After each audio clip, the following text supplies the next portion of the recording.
All right, good morning and welcome again to today's webinar. Excited to kick off our 30 by 30 webinar series with today's webinar, Show Up and Count for 30 by 30. See some folks still jumping on, but in the interest of getting to all of our great stories today, I'm going to go ahead and get started. First of all, just thanks for joining. We're excited to see you here today. We know that 30 by 30 is a big goal and it's going to take all of us working together to get there.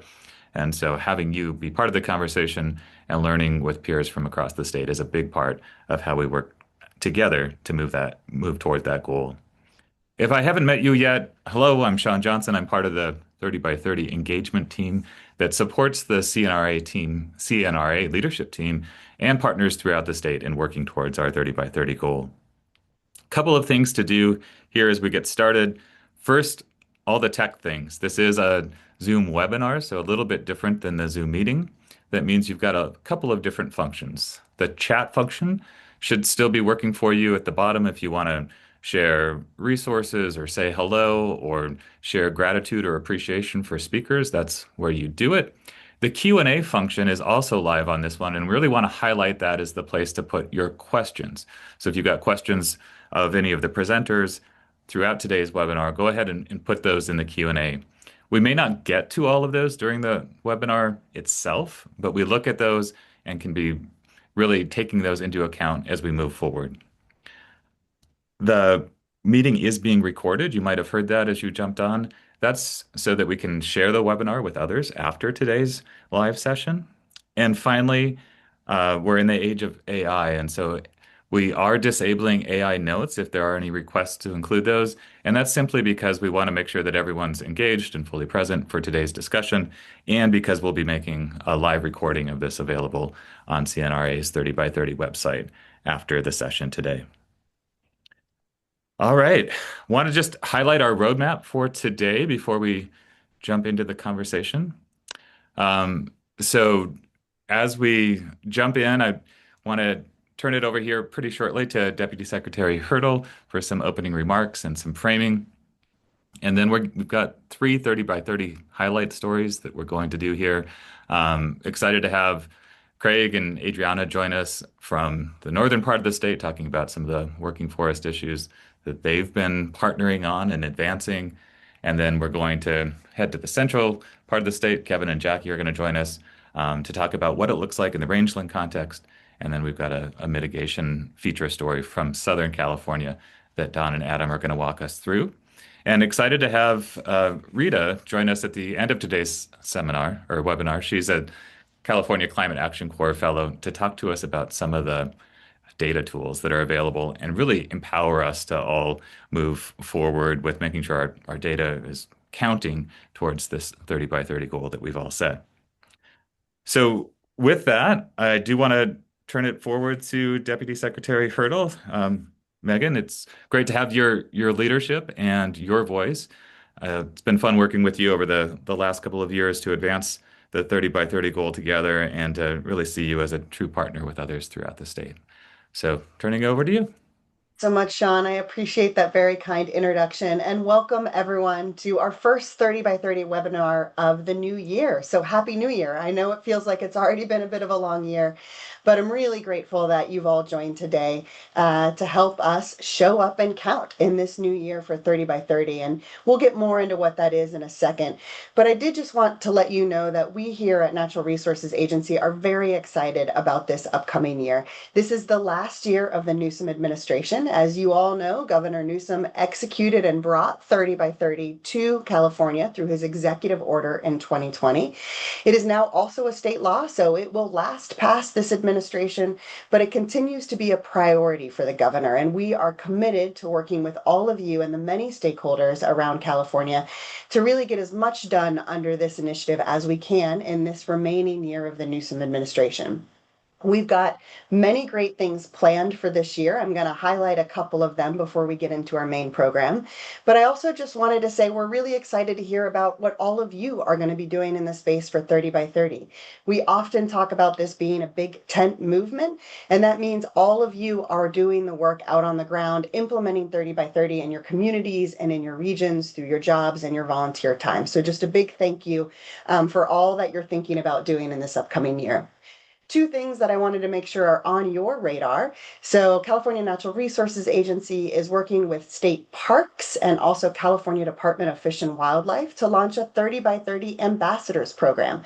So, this is a program that is really tailored for those folks that are interpreters or education and outreach specialists that are out there working on the ground with the public, working with school kids. And we're going to have a training program where we select a small cohort of people to receive training and support throughout the year to help spread the message of 30 by 30 further and out into our communities.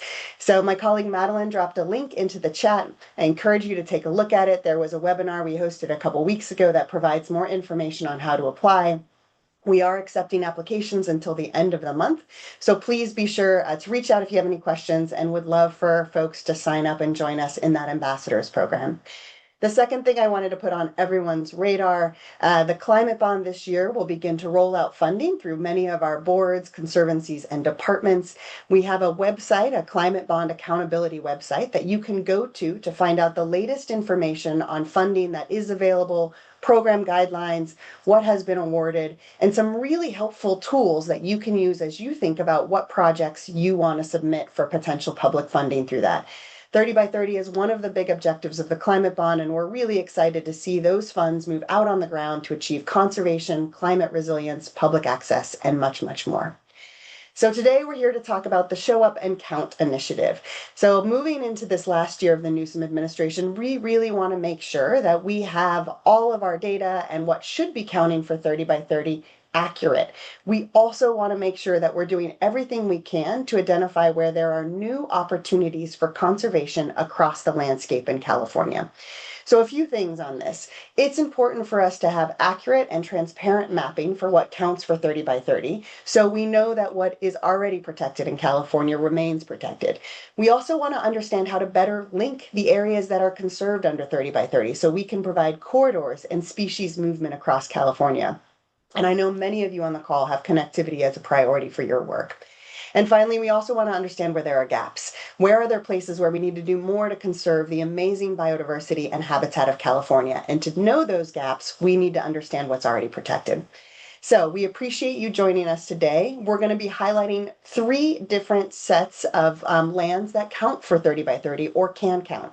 And we've picked some topic areas, so from working forests to rangelands to mitigation, where we get a lot of questions from folks of like, should this count? How does it count? And so we're hoping today that you'll hear from some of our partners on really the ways that they're approaching land management through ranching, through working forests, through mitigation that can count for 30 by 30 because they're really targeting that biodiversity benefit. We do try to create safe space to have real conversations here. So I would ask that everybody be respectful in your comments and your questions and appreciate that we have people showing up here to share more about what their work is like and what their life is like. We do welcome you to put your questions in Q&A, and we will try to get to as many of those as possible. So final reminder, if you want to go back and watch any of this, again, we will be posting this to our website at a couple days after this webinar, and so you can check it out there. So with that, I'd like to welcome my colleague, Assistant Secretary Madeline Drake, to the screen, along with our first set of presenters who are going to be talking about working forests. Madeline, over to you. Great. Well, thank you so much, Megan, and thank you all for being here. It's always a pleasure to get to spend time talking about 30 by 30. So I'm really excited to welcome our first 30 by 30 story of today's webinar. I actually had the opportunity to go out and see this place last fall, and it was so special. We knew we had to bring this and share with our broader 30 by 30 community. So I hope everyone will virtually travel with me to a beautiful redwood forest in Northern California. And here to share with us more about this amazing place, I'm honored to welcome Craig Blanco, a consulting forester specializing in management of family-owned forests and ranches. Over his career, he has managed 15,000 acres of selectively harvested timber under long-term sustainable principles, focusing on timber, wildlife, recreation, and aesthetic values. Craig earned his biology degree from Stanford University and worked as a park ranger before beginning his forestry career. He became the first certified resource manager in the world through the Forest Stewardship Council. Craig served as a volunteer director of the Mendocino County Resource Conservation District for 30 years and is an avid proponent of timber stewardship as a means for preserving open space and quality of life in rural communities. And today he is joined in partnership with Adriana Andrucci, who leads a portfolio of strategic land acquisition projects as the land protection manager for Save the Redwoods League, working with private landowners on both outright purchases and conservation easements across the coast redwoods and giant sequoia ranges. She has partners with public agencies, tribes, and other conservation organizations to achieve conservation outcomes and secure long-term stewardship and provide public access to California's big, amazing trees. Adriana received her bachelor's degree in environmental studies and planning from Sonoma State and currently lives in Napa. So welcome, Craig and Adriana. We're really excited for you to share about this special place and special partnership that you all have worked on together. Yeah, I think it would be a helpful starting place if I just give a little bit of background on how Save the Redwoods decides where we do our land protection work. We start with a really robust conservation planning process that guides that decision making. And that involves pulling together our team of experts on staff. That includes our stewardship and restoration team, our Connect team, who is really focused on getting people into the redwoods where public access makes sense, and our science team, who provides insights on really cutting edge resource management, redwood science, conservation biology, forest practices, etc. And that is all boiled into our GS program manager role, who is a complete wizard, and she has helped us develop a proprietary mapping tool that helps overlay a prioritization over the redwood range. And that shows us where the highest priority lands are based on a multitude of factors. And it brings together all that associated data and allows us to really understand a property's attributes spatially. So all that's to say, we really start by making strategic decisions about where to protect redwoods. And so when the opportunity to protect the Miller Family Forest, which is the project we'll be talking about today, when it came to us, thanks to our conservation planning tool and our team of experts, we knew really quickly that this was a property that was a priority to protect. And I will also say, so this property is located in the 10 Mile River watershed, outside of Fort Bragg, on the North Coast, and Save the Redwoods League and many other conservation organizations along the way have long been interested in protecting this watershed. There have been a good number of attempts and iterations at doing so over the years. The watershed is primarily under industrial timber company ownership, and the Miller property is almost entirely surrounded by an industrial timber company. So the large acquisition that many have worked on over the years hasn't quite come to fruition yet being the key word. But again, this is just a really important landscape for us and so many others out there in the conservation world. And I will want to highlight a couple of conservation successes that do exist in the watershed. Downstream from the Miller property, the Nature Conservancy holds a couple of conservation easements. That's the Parker Ranch and the Smith Ranch. And they're actively doing restoration on those properties in the watershed. And it's a really important habitat for salmon and steelhead. So big shout out and kudos to TNC for doing that great work. And if we go upstream to Miller, it contains the headwaters of the Little North Fork of the 10 Mile River, and about 2 miles of it flow through the property. So that stream is believed to be one of the most productive coho streams in the watershed.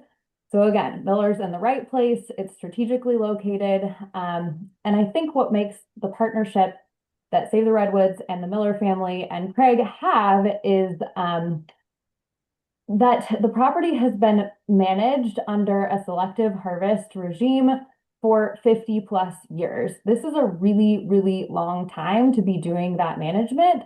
And that long-term commitment to sustainable forest management is what gets us really excited about this property. This is somewhere you can go and see what a forest looks like after 50 years of selective management. So that's what we're seeing in these photos here that are on the screen. On the left side is a photo that was taken when the Millers purchased the property. And once Craig jumps in here, I think I'll have some specifics on when exactly that was. But as you can see, before they purchased it, it had been harvested by a timber company. They'd hit it pretty hard. You can almost see, complete clearing of trees on that hillside. And then on the right side, this photo shows present day, what the property looks like. So you can see behind the little cabin here that whole hillside is entirely forested now. And that's thanks to the Miller family's diligence in managing this really, really carefully over the years. So we're really excited about this project. We really see working with private landowners that are doing the right kind of forestry that also benefits forest health and healthy ecosystems as a whole as a really critical component to our vision for the redwoods. And that is a piece of it anyways, that half of the redwood range is actually protected under these working forest easements. And this is interesting because it's a relatively new realm of work for us in the last 10 years or so. We've been around since 1918 and historically have really centered our work on protecting old growth redwoods. Fortunately, that work by and large is completed and the vast majority of old growth redwoods are protected, which is wonderful. So we're really looking at the remainder of the redwood forest that has been under some sort of management and ensure that those forests are tended correctly and are places where biodiversity can also thrive. So I will leave it at that and perhaps pass it back to Craig if he's back with us. Thank you, Adriana. Craig, we'd love to hear from you more about your property and your experience managing this land. Yeah, the picture that you're looking at there on the left-hand side, what Adriana pointed out, that was taken in 1958. That property had been harvested from 1948 to 1952, and this is what it looked like when the Millers bought it in 1958. They were advised not to pay more than $10 an acre at the time. They paid $30 an acre and, of course, felt that they'd been had. The property is extremely resilient.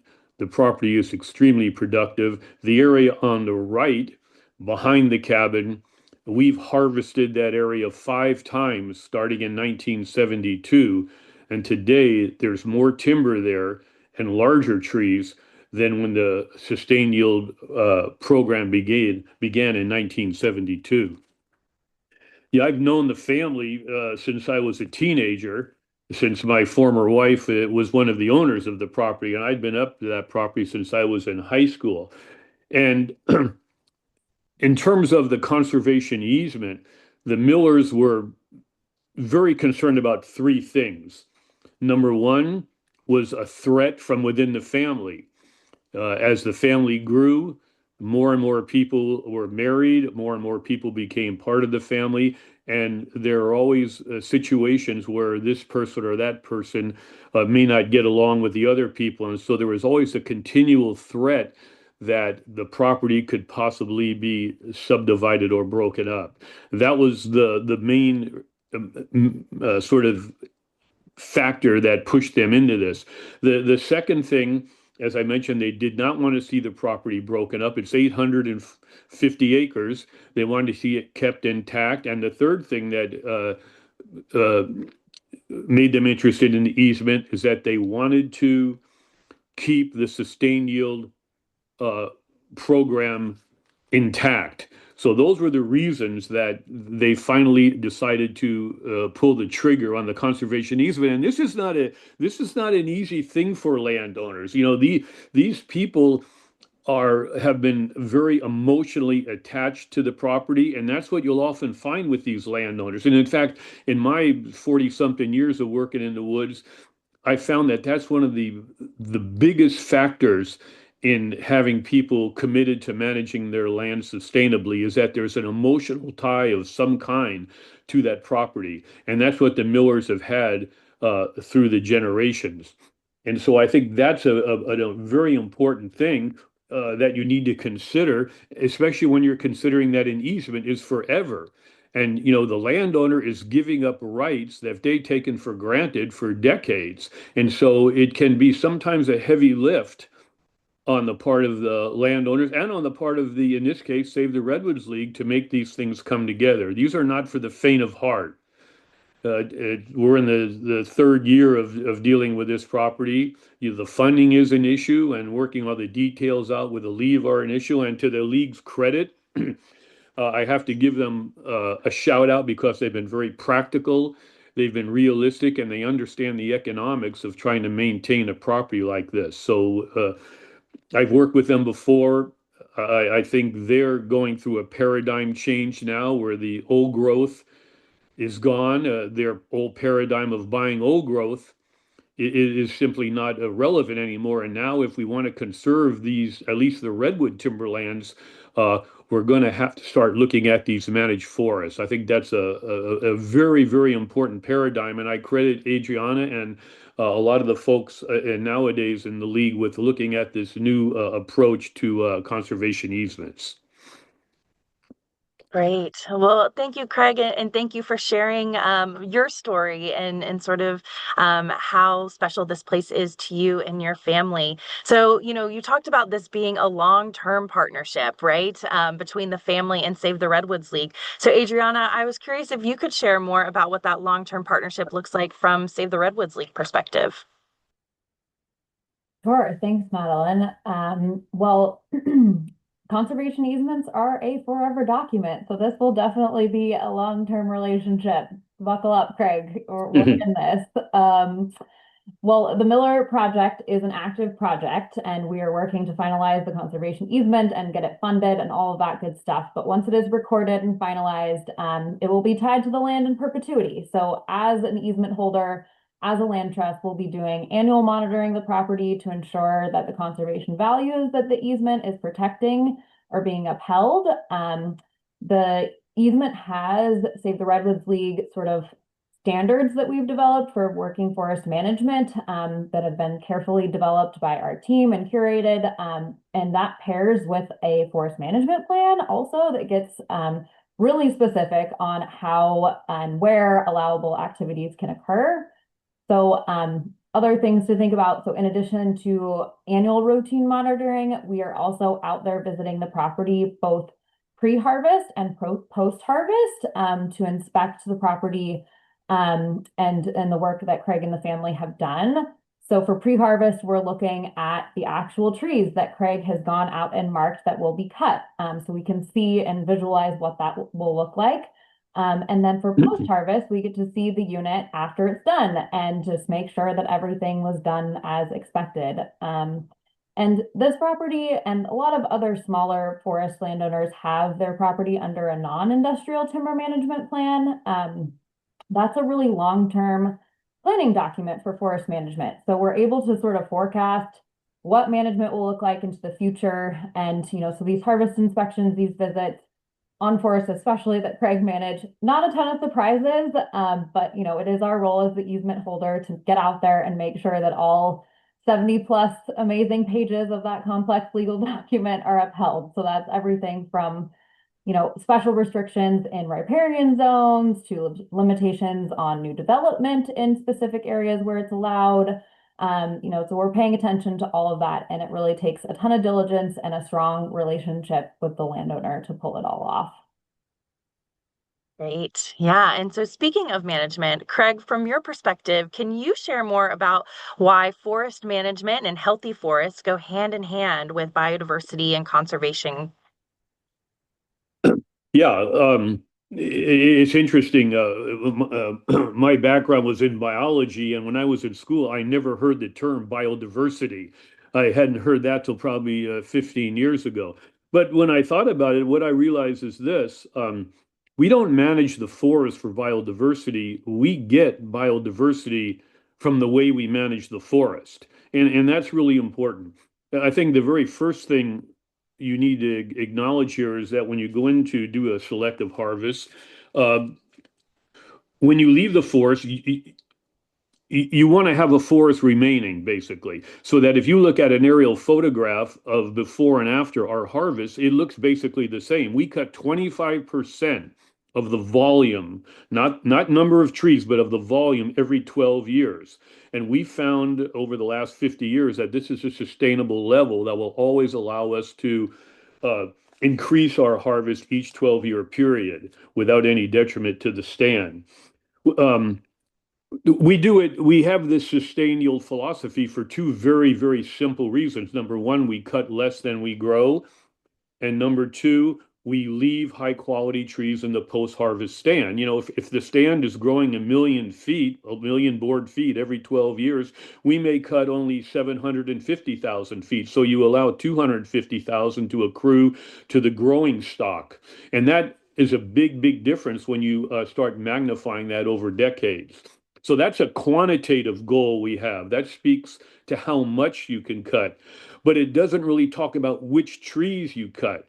And that's a qualitative goal because one of our management goals is basically to increase the value of the stand. You know, you're working for small landowners here, and all these small landers, whether they be ranchers that have had the land for decades and decades, or whether they were old hippies that bought property up here in the 1960s and 70s, and now their trees are big. It's the whole gamut. But one of the things all these people want, they have an emotional tie with their land, and at some point they expect an economic return from their investment. And they may be willing to wait 20 or 30 years, but eventually they want to see that. And so that's why the whole idea of growing quality trees is important to us. We try to grow our redwoods up into that 30, 32, 34-inch diameter class. That's a tree that will produce 85% of the wood in red heartwood, which is the real value in redwoods. And so the quality is important. You have to, when you come in to mark these trees to be cut, you have to resist the temptation to cut your biggest and best trees. Otherwise, the sustainable thing is not going to work. You have to take out the poor quality trees, the slow growing trees, the trees that will not contribute significant growth in the years ahead. We do make exception for wildlife trees, which I might discuss later, but those are the two ingredients: cutting less than you're growing and leaving good quality trees in the post-harvest stand. And whether you want it or not, you're going to have sustained yield. You can't help it. So it's like a lot of things in forestry. This is not a rocket science, but it takes patience, and you have to be working with landowners who are willing to wait for a long time, often decades, to realize the value from their property. I like to think of the forest as the principal, like your bank account. It's the principal, and then every 10 or 12 years you go back to take out a little of the interest which is earned on your principal, but you'd never touch the principal. You never touch the underlying inventory of your forest.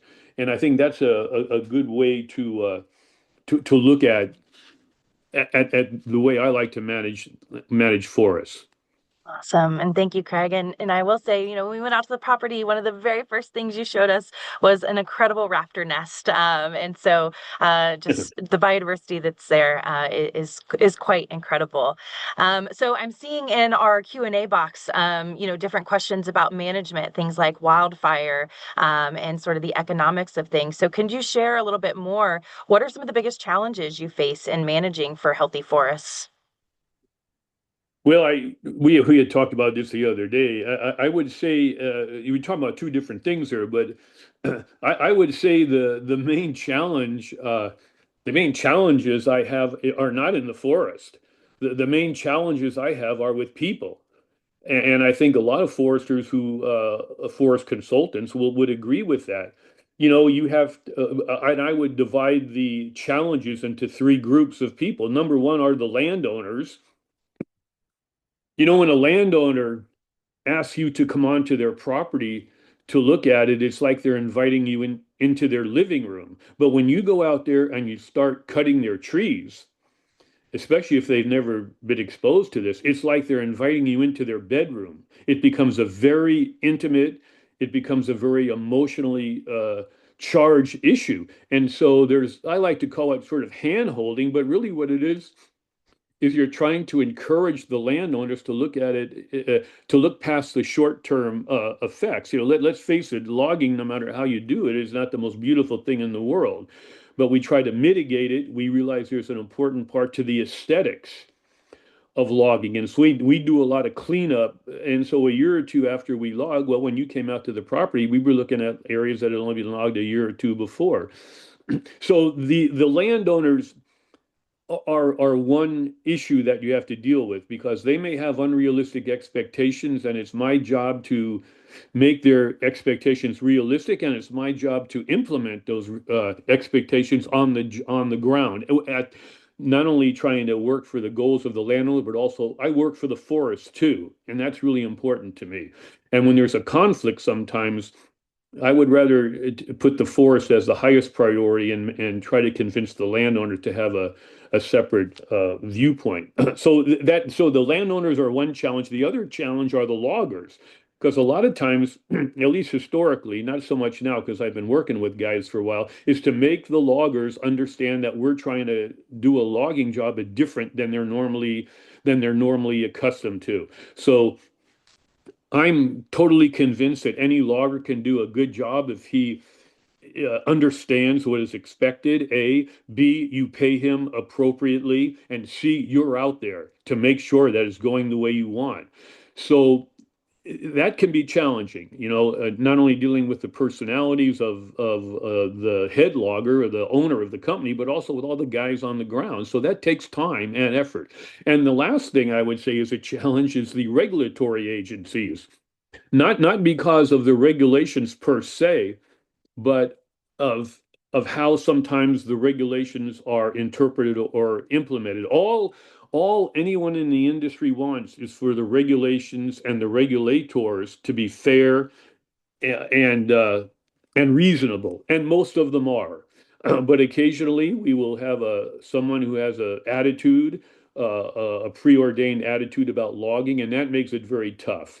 And so there's a challenge there sometimes of getting around the regulations, or not around them, but to comply with them and still try to do what you're trying to do on the ground. So that can be challenging, not impossible, but challenging. And I do want to say that the regulators that I deal with for the most part are very good people and dedicated to their craft, and most of them are fair and reasonable. And I think that's what we expect. Thank you, Craig, and really appreciate your openness with us so that we can really learn about what these partnerships look like, and the challenges you all are facing on the ground. And I have one final quick question for Adriana before we go to our second story. Save the Redwoods League works all throughout, our forests. So could you share a little bit more about some of your other partnerships that you have up and across the state? Sure. Yeah, really good question. It's a very, very long list, so I won't have time to mention them all today, but really broadly, so Save the Redwoods works with public agencies, tribes, other conservation organizations. In particular, we have a really long history, and we're really well known for this, for partnering with California state parks to help create many of California's redwood parks that exist today. But specific to our working forest conservation easement work, I want to shout out CAL FIRE. They are a really key funding partner of ours through their Forest Legacy program. This is a program that's focused on keeping forest lands forests, and keeping them intact and protecting them from development and conversion to other uses. So huge thank you to CAL FIRE for funding the Miller Project in part. And I would also say we have good friends at Wildlife Conservation Board, the State Coastal Conservancy, and other state funders that make this work possible. Also, our private donors and supporters as well. We could not do our work without them. And then, of course, there's the forest landowners across the state that are managing their forests for both that economic benefit and biodiversity outcomes. Properties where that good work is happening, and that are strategically located within the Redwood Range are the places and people we are really excited to partner with. And I think that's my absolute favorite part of doing this work, is the partnerships. And the relationships with landowners that I specifically get to form, with land managers like Craig and families like the Millers that really deeply care about a healthy forest. Awesome. Well, thank you, Craig and Adriana, again for being with us today and sharing about your story and how you all have shown up for 30 by 30. And I now would like to turn it back over to Megan to share our second story. Thanks so much, Madeline, Craig, Adriana. That was an incredible presentation. There are some great questions in Q&A, so hoping we'll be able to type some answers in there for those who asked questions during that last presentation. Please keep your questions coming. And again, thank you for your time. So I'm going to move us from the northern coastal part of the state, and we're going to head to the central coast. And I'd like to invite Kevin Kester and Jackie Flatt to turn their videos on and come on the screen. And so really excited to tee up a conversation about rangelands conservation. And so one of the things I wanted to mention here is that as we look at the types of habitat that are already conserved under 30 by 30, we can see the percentage of the habitat across the state that currently counts. And grasslands and oak woodlands are one of those habitat types where we don't have as much land conserved right now under 30 by 30. And a lot of that land is managed and operated and cared for and stewarded by private landowners. So super excited today to have Kevin Kester join us. So Kevin is a rancher from the Parkfield area in Monterey County. And for those of you who don't know where that is, it's close to SLO and Santa Maria. Kevin, you were walking me through it yesterday. It sounds like a beautiful place. And your family has been ranching there for over 125 years. So talk about caring for and stewarding a piece of land. That's really incredible. Kevin's been really engaged in the broader cattle industry, including serving as president of the California Cattlemen's Association and president of the National Cattlemen's Beef Association. And one thing that I thought was really fascinating, Kevin, is you're not only an advocate for ranching and stewardship and biodiversity in California, but you do quite a bit of work globally as well. And that resonates a lot with 30 by 30 because this isn't just an initiative in California, it's an initiative across the globe. So really love that you're trying to take your lessons learned here and help share those abroad. So joining Kevin as a speaker is Jackie Platt. Jackie, you're with the California Rangeland Trust. You've been there since 2020 and really bringing your expertise in real estate and transactions to work with ranchers like Kevin to make sure we're protecting California's rangelands. One of the things that I love about your background is that you were inspired to do this work because of growing up outside of Sacramento and really watching our open spaces disappear. And I think that can resonate with a lot of us, right? We see things turn into developments or infrastructure and have lost some of that open space and the biodiversity habitat that's provided there. So really excited to hear more about the work you do at Rangeland Trust. But perhaps, Kevin, you can kick us off first by telling us a little bit about your story, and then we'll pass it to Jackie. Sure. Good morning, everybody. My name's Kevin Kester. I am a fifth generation California rancher. Like was mentioned, my family's been out in the Parkfield area since 1880s.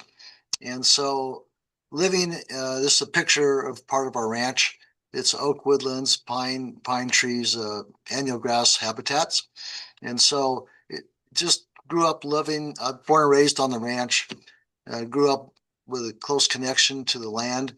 And so it's always been really important to us. And so what caused us to get involved, the thing that caused us to get involved with conservation in the California Rangeland Trust in particular, was in 1993, my grandfather passed away, the owner of the ranch at the time, and it created a very taxable event. So the Internal Revenue Service was owed a couple $1 million. My family owed him that much money for estate tax. And so we worked for a number of years. And finally, the California Cattlemen's Association formed the California Rangeland Trust back in the late 1990s. And that's how we got engaged. And fortunately, we worked on it for a number of years after the formation of the California Rangeland Trust, and were able to execute in 2003 our conservation easements, which provided funding in order to pay off the Internal Revenue Service and save our ranch and keep it intact. Thanks so much, Kevin, for giving us some background and really the threat that your family in this landscape was facing. Also, beautiful picture out there. Can you describe a little bit about what we're looking at there, and then I'll pass it over to Jackie? Sure, this is you're looking, actually we're almost on top of the San Andreas Fault where this picture is taken, looking to the south.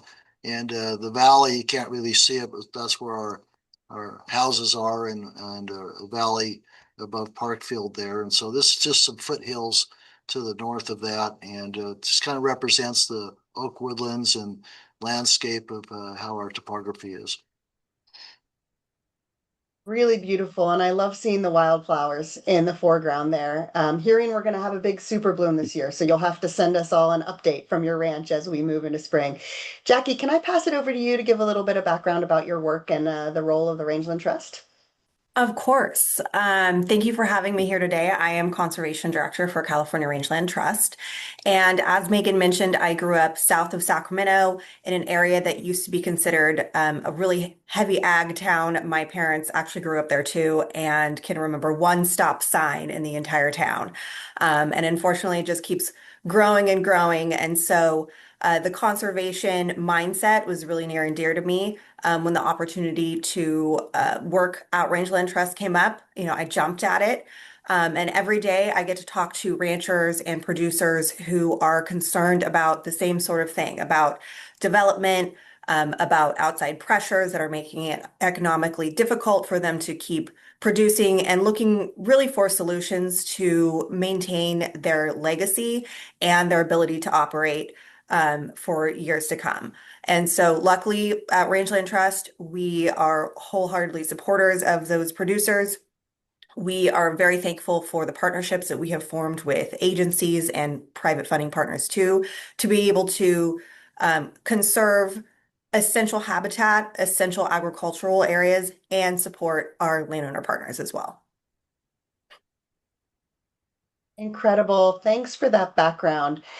I mentioned at the outset of this that our grassland and oak woodland habitat is some of the most threatened in the state, and much of that area falls into private ownership. So, Kevin, I would love to hear from you a little bit about how are private landowners thinking about conserving these areas and also managing healthy ecosystems and balancing, making sure that you have the funding to be able to run those operations and manage that land. Right, that's a great question. So it's important, and friends of mine across the whole state, ranchers, cattle ranchers in California are doing their best to keep the landscapes intact and biodiversity intact, because what's good for our landscapes and habitats is also good for ranching and keeping our families intact, our family businesses going on to future generations. So it's important to be able to have entities, nonprofits like the California Rangeland Trust and other nonprofits engaged in conservation for easements. It keeps the land in the ranching families and not in the public sector as ownership. That's really important for ranchers to stay in business. I think it's good for the environment as well as the economy here in California. And so having that funding and the participation of taxpayer dollars working with ranchers to keep these ranches intact in our landscapes and animal species and plant species, giving them a place to flourish.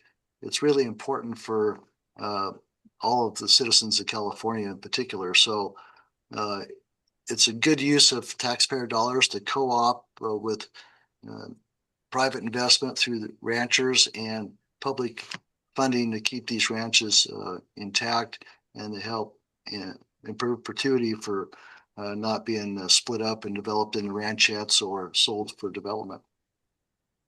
Yeah, it's a really good point. And I heard this incredible statistic once that a majority of endangered and sensitive species actually occur on private lands across the United States. And as we think about species movement, the only way that we're going to create connected corridors across landscapes is to work hand in hand with private landowners, particularly those that are managing large areas of land. I heard this interesting saying once that it's not the cow, it's the how. I don't know if you've ever heard this, Jackie and Kevin, right? It's about how you're managing the land or how you're managing the cow on the landscape. And so I'm wondering if you could speak a little bit to how you balance grazing and cattle management and also making sure that the ecosystem is really healthy. Yeah, it really goes hand in hand, very close together. So we have a formal grazing management plan on our ranch, and we're all annual grasses, so it's a different type of management system as compared to perennial plants. But with this grazing management plan, it's something that almost all ranchers, if not all ranchers, have in their head. But to write it down and have it formalized where other people can look at it and analyze your plan, it's really beneficial. And so what's beneficial for the rancher and the cattle is also beneficial for animal species and plant species and for the ecosystem. So it goes hand in hand. What's good for one is good for everything. And so to get ranchers to formalize management plans or even verbally think about it and communicate their plans is really important, and it's good across the board for everything. Great. Thanks for that additional information. Jackie, as Kevin starts talking about plans and easement documents, right? Like these are things probably that someone that's worrying about cattle ranching maybe doesn't have a ton of time for, right? Or doesn't have a lot of expertise in. So I was wondering if you could talk a little bit about like what your partnership with a rancher looks like to be able to have some ranch lands count for 30 by 30, which would mean that it's durably protected and that it is managed for biodiversity. So maybe I'll tee you up to answer that question. Sure. So, obviously, durable protection, durable means long term and lasting, right? So, as Adriana mentioned, the conservation easement document does ensure the land is protected forever. It's a perpetual partnership. And so, working with our landowners, we sit down, we go through our easement document, which obviously is, central to that document is grazing and the managed property through grazing best practices. And we go through and we make sure that they understand what is acceptable in terms of future development. Usually it's very, very restricted. What we're looking to see from them, and then what they want to see from us too in terms of partnership. So we really want to make sure that we're working together to ensure that forever the property is going to be protected. It's going to be managed by grazing that is going to benefit not only the agricultural operation, but also the habitat and those values as well. Super helpful. I mean, Kevin, any reflections on what that's like to work with Rangeland Trust to try to create these complex documents? Yeah, so it's interesting is the document itself when the California Rangeland Trust and I were trying to find funding and going through different funders. It took us 3.5 years. And Wow. so the document itself was pretty easy to come with terms which were easy for us to live with and perpetual protection of the ranch from development. And so that part was the easy part. Finding the funding was the more challenging issue. And I think it still is today. But working with the California Rangeland Trust has been very beneficial, and it's been easy. I look forward to our annual monitoring where we go out and take pictures of our monitoring points each year, and spending the day out on the landscape with the CRT representative. I look forward to it every year, and it's been a very, very good relationship between the California Rangeland Trust and our family, and I fully expect for the future generations it will be the same. How do we do more of this, right? It takes a long time to get these done. Funding is always a challenge, but like where do both of you see opportunities to expand work with private landowners and particularly ranchers to help make sure we protect these lands and manage them for biodiversity going forward? Well, I'll go first on that one. So it's important to there's a waiting list. And Jackie can speak to this. The California Rangeland Trust. There's a long waiting list of ranchers in California wanting to participate and protect their ranches and the habitats that go with it. It's the funding is the issue.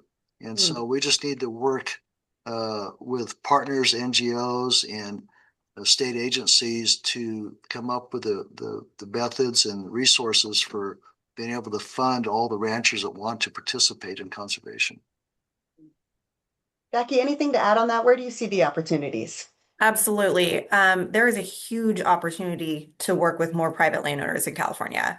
At our last count, and we're only one land trust in California, but we have over 90 projects representing upwards of 200,000 acres on our waiting list. These are landowners who have rangeland property all throughout the state, border to border, who are conservation minded. So, as Kevin mentioned, the funding is usually the barrier. And so we're constantly just looking for the right opportunities to conserve their properties. Um, Unfortunately, sometimes it takes much longer than 3.5 years to find the right opportunities, and that is challenging. So, the list is constantly growing. More and more landowners see the benefit of conservation and what it can do for, their legacy and their operation and their, habitat that they safeguard on their properties. And I think what a lot of people don't necessarily consider is that by purchasing a conservation easement on private property, it's less expensive than purchasing a fee property that's then managed by a state agency or even by another land trust. And then the management of that property is still within private hands and is constantly, the ranchers are out on the properties every single day. So it's being managed constantly, not just, as needed, um, whenever it is a fee purchase. So I think, we can get to our goals cheaper, faster by looking to those private property opportunities. Awesome. All right. Question for you both. Favorite species or biodiversity that you've encountered out on the ranch? So, Kevin, you were talking about how you love the monitoring. Do you have a favorite species that when you go out, you're like, we're doing things right. We got to keep working to protect this one? Yeah, I have it'd be a long list, I think. Just quail. I like to see raptors, deer. I guess deer would be my number one. We have black-tailed deer in our area of the state, and so our deer population's always been important to us. Mm. As well as we have a ton of bobcats and quail and doves, and it goes on and on. And so there's a lot of animals that we like to see. So all across the spectrum, but we're fortunate. We have a lot of wildlife on the ranch, and so we enjoy seeing that every day. Well, I'm always a big fan of the grassland birds, so I love those references. Jackie, any special species that you've seen out on Kevin's ranch or on the many other ranches that you've worked on? So I have not been lucky enough to go out for a monitoring visit on Kevin's ranch. It's on my list, but I know it's home to the golden eagle, and I was able to see one in the flesh out on a different ranch, and I was just amazed. It was the first time I'd ever seen one. I thought it was so majestic and amazing, and so I would probably say the golden eagle. Great bird requires really big ranges and relies a lot on the grasslands throughout California. Kevin, I think Jackie's asking for an invitation, so maybe that's one of the next steps from this. Jackie Well, always has an invitation anytime she wants. Well, thank you both so much for joining us today and talking a little bit about why biodiversity and ranching can go hand in hand and why some of these spaces can count for 30 by 30 when durably protected and managed for biodiversity. So at this point, I'm going to pass it back over to my colleague Madeline for our final segment with an example of habitat protection. Hey, thank you, Megan, and thank you again, Kevin and Jackie. Really fun to hear about that amazing property as well. So for our third story today, we're going to head down to beautiful San Diego, one of, I think a funnest places in California. So we're really thrilled to have a couple folks joining us today to talk about mitigation and how mitigation counts towards our 30 by 30 goal. So we'll learn from partners in Southern California about how they're partnering together to ensure mitigation is meeting those biodiversity, climate, and access goals of 30 by 30. So I'd like to welcome Don Scholes from the San Diego Habitat Conservancy. He brings with him over 20 years of experience in environmental planning and compliance. Throughout his career, he has evaluated projects under environmental laws and regulations, including CEQA, NEPA, and resource agency permits with extensive expertise in restoration, erosion control, hazardous materials reviews, stormwater management, and field implementation of environmental commitments during construction. So really an incredible background of knowledge that he brings. Don's expertise in navigating complex regulatory frameworks and ensuring environmental protections are realized on the ground, making him a natural fit for leading conservation efforts. At the San Diego Habitat Conservancy, open space property acquisition and habitat management and operations is what he focuses on. So really thrilled to have Don here to talk about their work. And he will be joined in partnership with Adam Davis, who is the co-founder and managing partner at Ecosystem Investment Partners. Adam is involved in all aspects of the business, from investors and relations to project implementation. Over the past 35 years, he has worked in various roles to help align the business interests with environmental outcomes, and he is particularly interested in new types of public-private partnerships that supports ecological restoration. He believes that practical experience and policy support each other and works to help environmental laws and regulations achieve their intended outcomes. So I'm really excited to welcome Don and Adam so that we can really get into how we can match environmental goals with the state's many, many other goals, and what we can do to really support that. So thank you, Don and Adam, for joining us today. Thank you and good morning. Thank you. Appreciate it.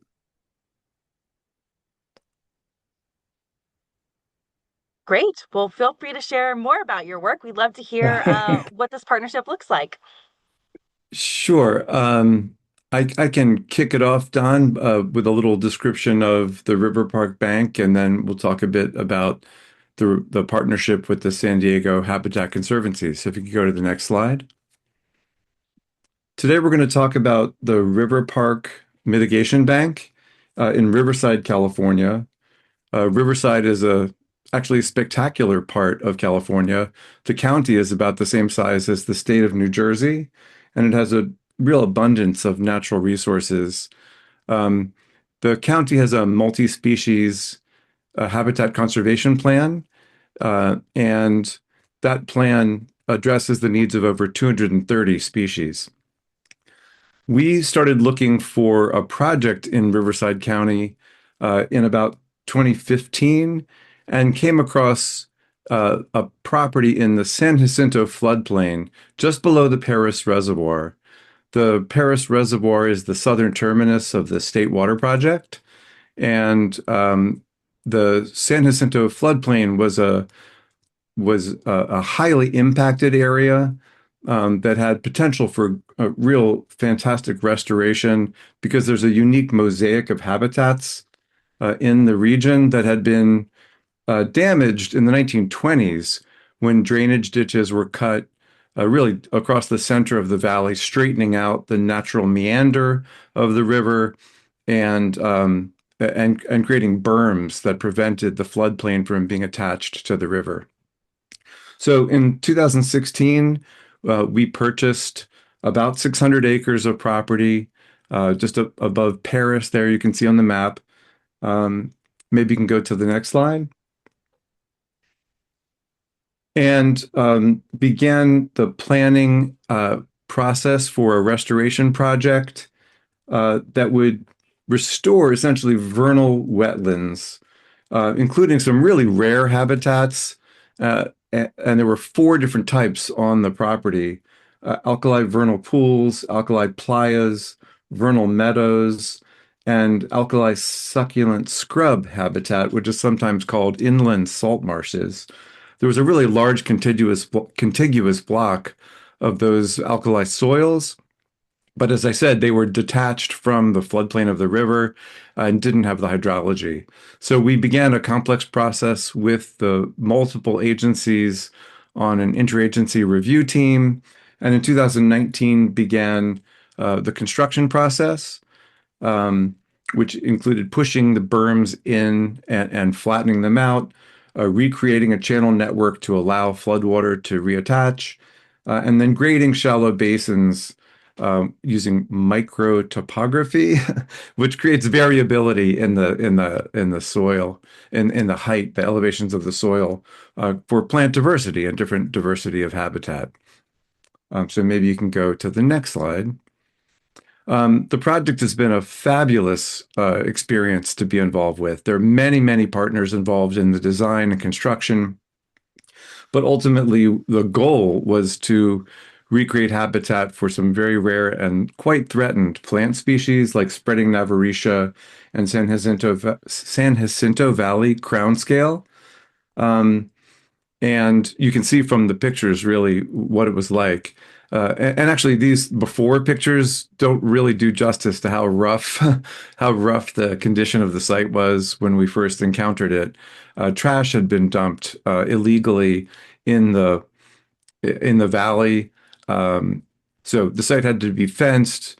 We cleaned up hundreds of truckloads of trash, and then began the actual construction, which I described earlier. So the after pictures, I guess, speak for themselves. It's quite lovely now.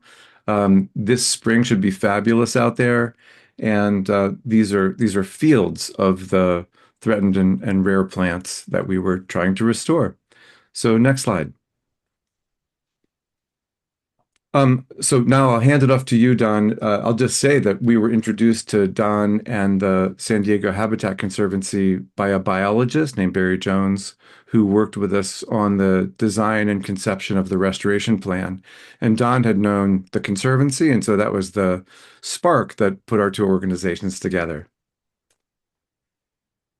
Thank you, Adam.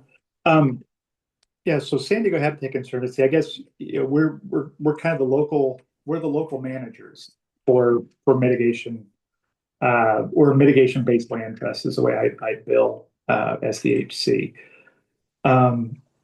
This project being a bank is maybe a little different than a project specific mitigation, but I'll run through kind of our typical things that we look at as far as how do you get a long-term manager signed up for a mitigation parcel. Next slide, please. Here are just some factoids about our organization. Just that we've been around since 2000, but as I mentioned, we're one of the few conservancies, certainly locally in San Diego and Southern California, but that kind of focus on mitigation. We're interested in conserving all lands and habitats, but we basically get our work, our management from these required mitigation conditions for various properties. You can see how many preserves, as we call them, we manage throughout the region, and we'll be basically slowly expanding over the years, where we focus on doing good work first, and we're not in a rapid growth mode. It really we obtain new properties to manage largely by word of mouth, and we're not actively out there kind of marketing for this work. We want to get good land, and we want to do good management to manage. We are accredited by the Land Trust Alliance, and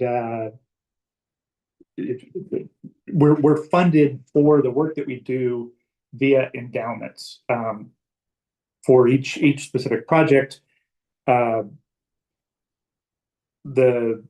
management scope of work is outlined by the management plan for that particular piece of property. In this case, there's a management plan for the bank, and it outlined the typical management tasks that are expected. And so there are things like regular monitoring, mapping, and veg monitoring.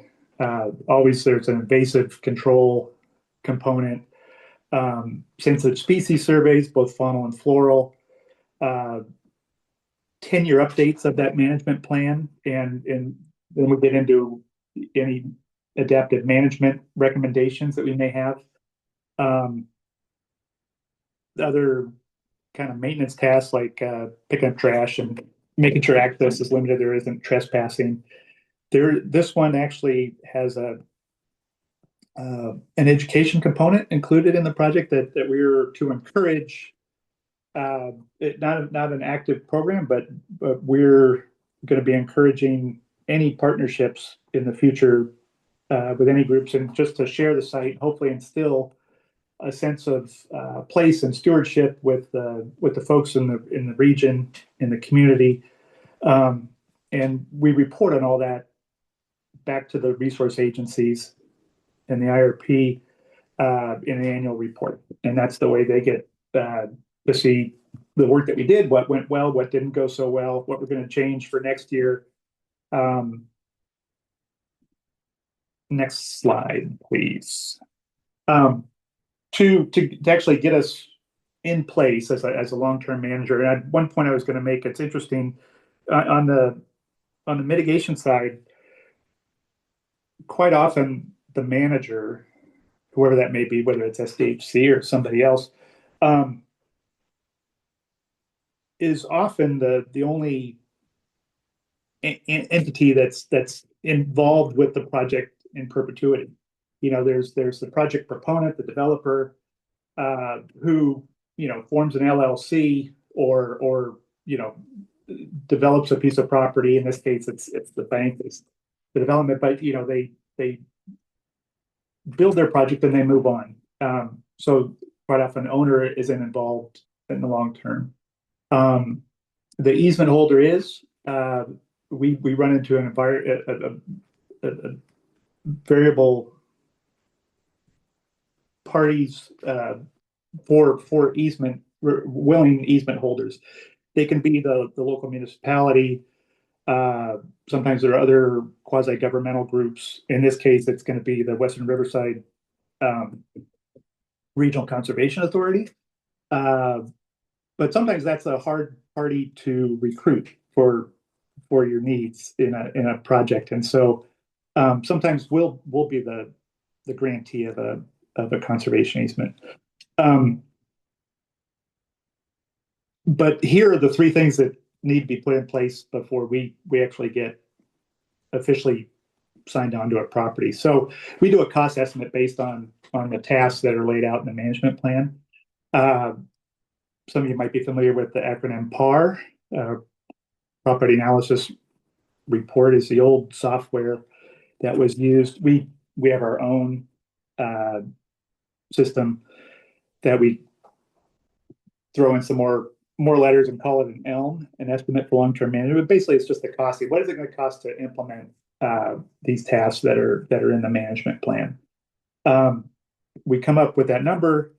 We multiply that annual amount by the cap rate that we use for our endowment holder, and we come up with a bottom line number of what is required financially to adequately fund that management in perpetuity.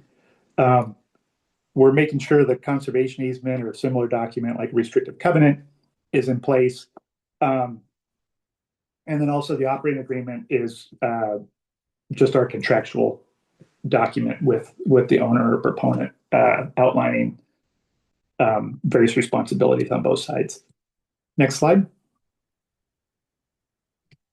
Oh, I guess that's it. Thank you. That's fine. Happy to talk more about that, but that's just real brief, kind of what does it take to get a long-term manager in place for these mitigation properties. Awesome. Yeah. And that's really important, that long-term management piece. And I think that's one thing that's kind of unique about these mitigation properties is that comes with a little bit more plan in place for that long-term management. So for folks who are joining us who might not be familiar with that sort of endowment process and what that long-term management looks like, I know you sort of went into some of the logistics. Adam, do you want to share anything about what that looks like on the mitigation banking side? Well, every mitigation bank is required to put in place both a permanent conservation easement and a non-wasting endowment that's sufficient for long-term monitoring and maintenance, really as a condition of earning credits that represent the ecological restoration. So the success of a mitigation bank is really three parts. It's the performance criteria, which are science-based ecological success criteria. and then along with legal and financial assurances for durability over time. So the legal assurance is the easement that, of course, like the easements on the Redwoods property or the Rangeland property that we heard about, those easements protect any change in land use or incursion into the protected area. And then the endowment funds the long-term monitoring and maintenance, in this case, Don's organization. Awesome. That's a really excellent partnership. And I like that you mentioned it was a biologist that connected you. How Right. incredible that because of that connection that you all now have this partnership and have now preserved and conserved lands for generations to come. So what an incredible matchmaker there. And I think that goes to show that anybody can be a matchmaker to really create these partnerships.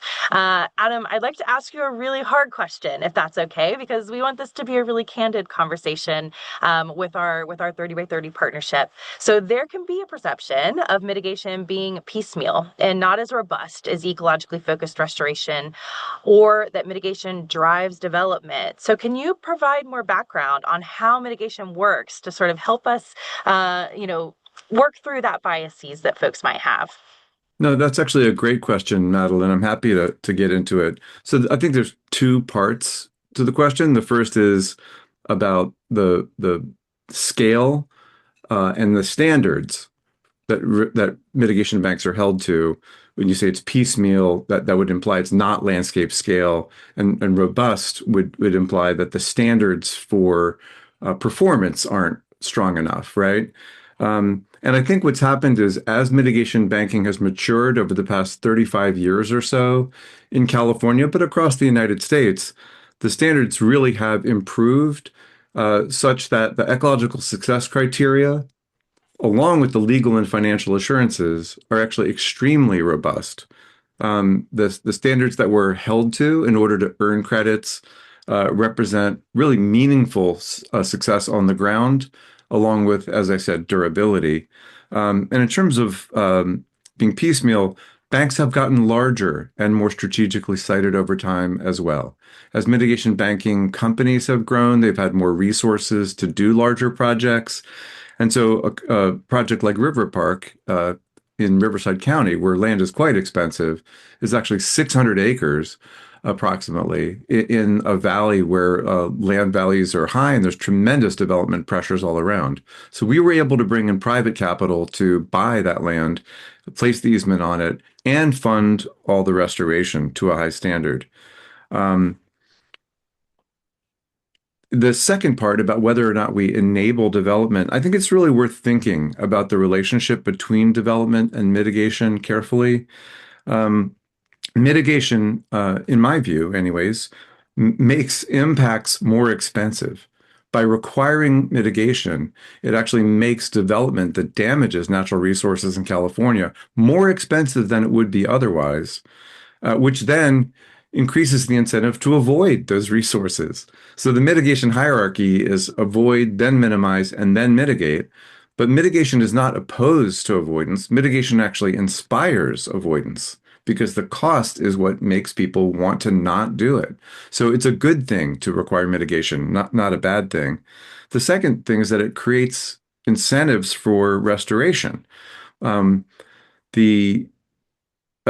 do that restoration work in advance of impacts. So unlike other types of funding that come from developers or even from philanthropy that got its money from conventional economic activity, right, and then gave money to do conservation later, in this case, we're able to raise money to invest in high quality conservation and restoration in advance of impacts. River Park did work in 2016 for planning and construction in 2019 that was completed. And it was only after that was completed and restoration standards were met that we then started selling credits for impacts that are happening today. But the restoration happened first.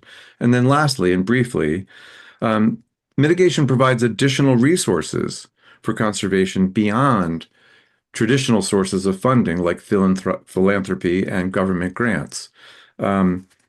Our company, since we founded it 20 years ago, has raised well over $1 billion, primarily from public pensions for ecological restoration around the United States. We're doing work in about 22 states now, and we've restored about 146,000 acres of wetlands and 260 miles of streams, all using the funding that came from public pensions and other private investors that wanted a fair return on investment, but saw ecological restoration as a way to deliver that.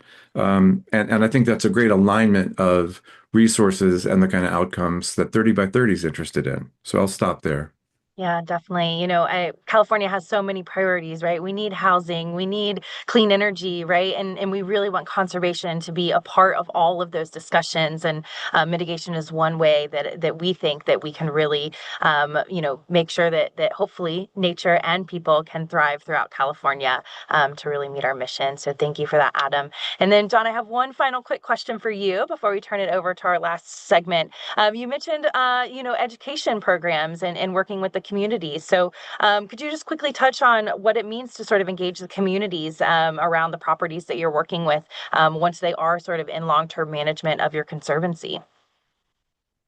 Yeah, it's something that we certainly think is an important factor of the management of a particular piece of property. But it varies. As you can imagine, in some neighborhoods, there may not be any interest at all in kind of, the canyon over there, what's going on. And other folks, they really are quite interested and participate quite a bit with volunteer efforts and that sort of thing. So we have that aspect of outreach and education. We're always willing to kind of talk or partner with anyone who is interested in a particular piece of property. It's hard sometimes for our supporters. They live next to one of our preserves, but they're interested certainly in that one that's in their backyard.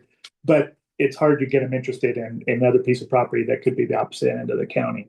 So we wrestle with that, honestly, but so it ends up kind of being on a case by case basis of who's interested, what is the interest, what can we do with them. We have some partnerships with all the local universities.